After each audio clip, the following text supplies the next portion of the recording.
అనంగనంగనంగనంగా ఒక ఊరు ఉన్నదట. అయితే ఆ ఊర్లో భార్యాభర్తలు ఉన్నారట. భార్యాభర్తలు ఉన్నారట. వాళ్లకు ఎప్పటికి పొద్దుపోక ఏమైనా మంది మీద ముచ్చట్లు పెట్టుకుంటూ, ఇది చేద్దామా, అది చేద్దామా, ఇట్లా చేస్తే బాగుంటుందేమో, అట్లా చేస్తే బాగుంటుంది అన్నీ ఏమీ పెద్దగా ఎవ్వరికి వినియోగం కాదు, వాళ్లకు వినియోగం కాదు. అట్లాంటి ముచ్చట్లు మాట్లాడుకుంటూ కూర్చుంటారట ఇంట్లో. తినడానికి ఇంత తిండి ఉన్నది, అవో ఇవో వస్తున్నాయి. వాళ్ళకి పెద్ద కష్టపడాల్సిన అవసరం లేదు, ఏదో బతుకుతున్నారు. కాకపోతే ఏంటంటే విపరీతమైన పోకడలు. ఇది చేయాలి, అది చేయాలి, ఇట్లా తయారు కావాలి, అట్లా తయారు కావాలి అని అంత కొద్దిగా ఆగమాగం ఉంటారట. ఇట్లా కొంతకాలం గడిచిపోయిందట. గడిచిపోతే ఆ ఊర్లోకి ఒక స్వామి వారు వచ్చిండట. స్వామి ఓ సన్యాసి వచ్చిండట ఆ ఊరికి. వస్తే ఆయన దగ్గర మంత్రాసిద్ధి ఉన్నదట. ఆయన మంత్రం చెప్తాడట. ఆయన దగ్గర ఇంకే అన్ని ఏదో రకమైన మంత్రము మంచి చెడు అన్నీ చెప్తుంటాడు. అయితే అందరూ పోయిస్తుందట. వీళ్ళకి తెలిసిందట విషయం. తెలిస్తే వీళ్ళు కూడా పోయినట అక్కడికి.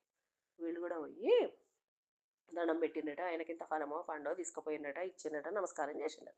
చేసిన తర్వాత ఏం నాయన ఏమి కోరిక అంటే, ఇట్లా మేము పులిలాగా మారాలనుకుంటాం. మేము పులిని ఎప్పుడూ దగ్గర నుంచి చూడాలి.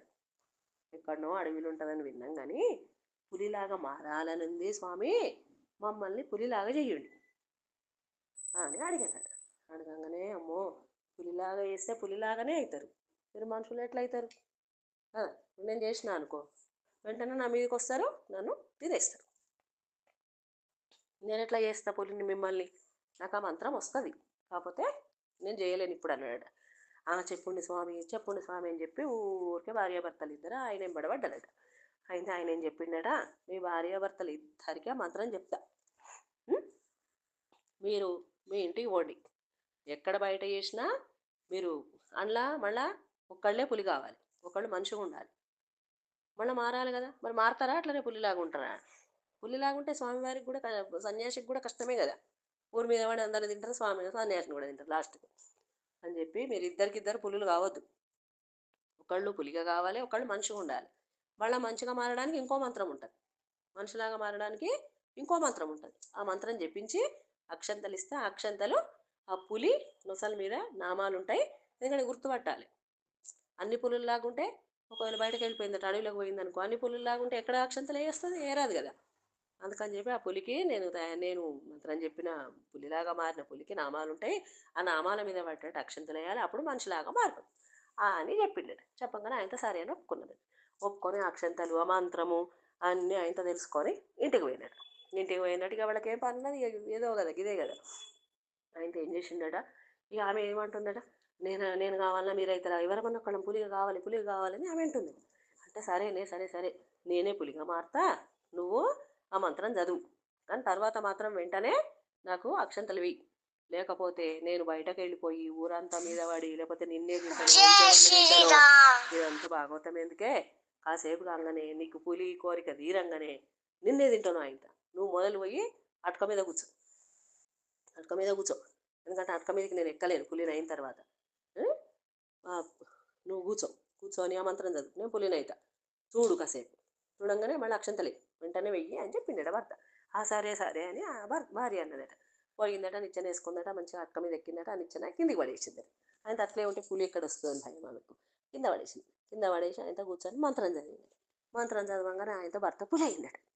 పులి అయిందట. పులి కాగానే ఏమైంది, ఆ సన్యాసి ఏం చెప్పిండు, పులి కాగానే పులి లక్షణాలే వస్తాయి, మనిషి లక్షణాలు ఉండయి.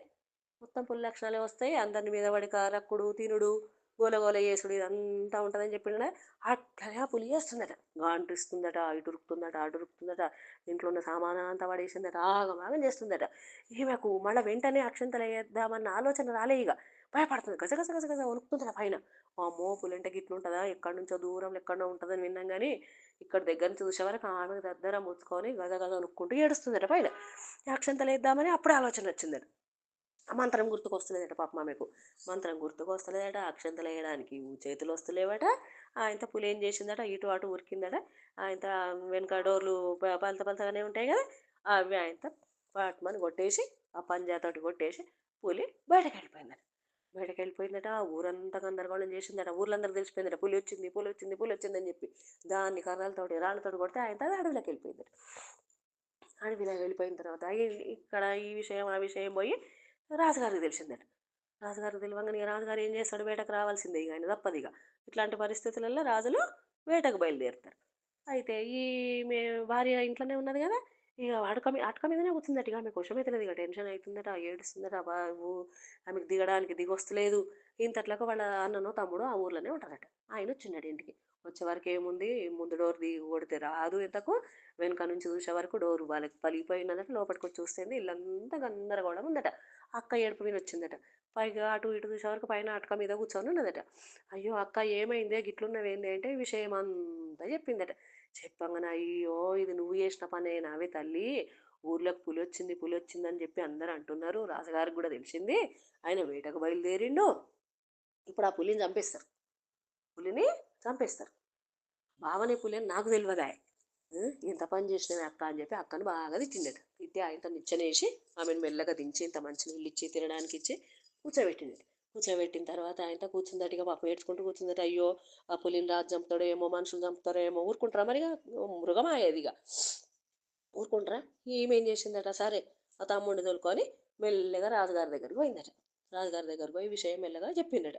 ఇట్లా అని చెప్పంగానే ఆయనతో సరే మరి నువ్వు మంత్రం నీకే వచ్చు, నువ్వే వెయ్యాలి కాబట్టి నువ్వు మా అందుబాటులో ఉండండి మీరు అని చెప్పి మా ఇంత అవి అన్నీ ఉంటాయి కదా, ఇక ఆయుధాలు ఉంటాయి కదా, అవి తీసుకొని కొంత సైన్యాన్ని తీసుకొని బయలుదేరిండట అడవిలకు. బయలుదేరిన తర్వాత ఈ ఇక ఉంది కదా, పులి ఉంది కదా, అది గాంటించుకుంటూ ఇటు తిరుక్కుంటూ అటు తిరుక్కుంటూ భీకరంగా చేస్తుందట.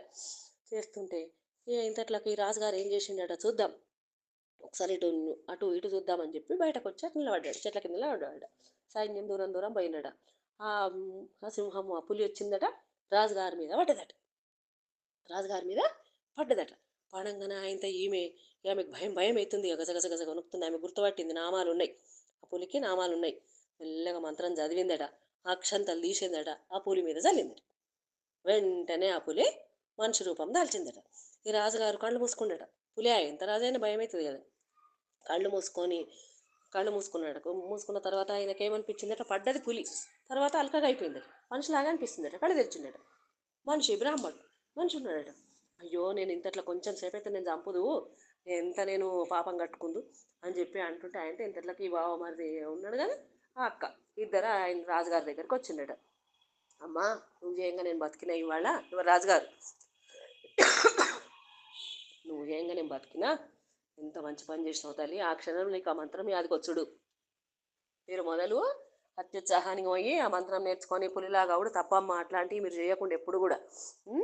మీరుగానే బతుకోండి, మీకు ఏమైనా కావాలంటే నా దగ్గరకు వచ్చి నన్ను అడగండి, నేను ఏమైనా సహాయం చేస్తా, మీకు ఏమైనా పని ఇప్పిస్తా, మీకు దోచకపోతే ఏమైనా పని ఇప్పిస్తా, పని చేసుకొని బతుకోండి, కానీ వింత వింత పోకడాలు పోకండి అని చెప్పాడు. చెప్పగానే ఆయనకి ఆ భార్యాభర్తలు క్షమించమని వేడుకున్నాడు. వేడుకోగానే ఆయన రాజేం చేసిండు, ఒక 4 ఊర్లు వాళ్ళకి అప్పచెప్పిండట.